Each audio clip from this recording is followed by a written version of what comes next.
The Ag Week Soil Health Minute is sponsored by the North Dakota Corn Council and the North Dakota Soybean Council. Farmers are looking for information on ways to reduce tillage and include cover crops in their rotations. In our first Soil Health Minute of the 2018 growing season, Dr. Abbey Wick visits a special farm that's leading extension efforts related to soil health building practices. So I thought I'd kick off this season's Soil Health Minute by being out at the site that started it all. So we're here at the Soil Health and Agriculture Research Extension Farm, also called the Share Farm, to show a little bit about what we're doing as far as research, but then also what we're doing with extension programming. This site is funded by farmers through the North Dakota Corn Council, Soybean Council, and also the North Dakota Wheat Commission. So farmers are contributing to the work that we do here on a yearly basis, not only through their funding, but also through their ideas. The Share Farm was started in 2013, and on site here we're doing research related to conservation tillage, using cover crops in rotation, salinity management, and also soil health assessment.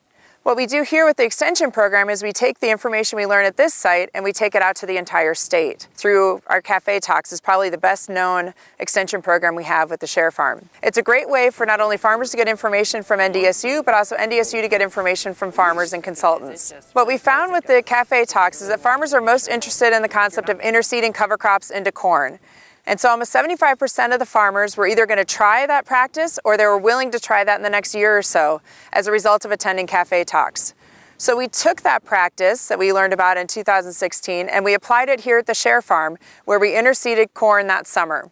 We put cereal rye and radish into our mix, and then the following spring we planted soybean directly into that living cereal rye as a practice that farmers are also interested in trying. The soil here is changing rapidly since we converted this field to no-till in 2016. We have aggregates in here which now resemble the appearance of cottage cheese. We also found our first earthworm here this past fall of 2017, and earthworms are a great indicator of a soil recovering and becoming healthier. I also want to show the residue on the surface here since we converted to no-till in 2016. You can see the corn stalks that are left here are starting to decompose.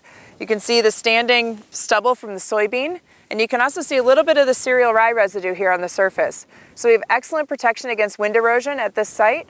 And I think with the decomposition that is occurring, we shouldn't have any issue planting wheat into this field this year. This season, I'm excited to show you more practices farmers are using to build soil health, not only on AgweekTV, but also in Ag Week magazine. If you'd like to see more information on soil health building practices, you can visit the NDSU Soil Health webpage.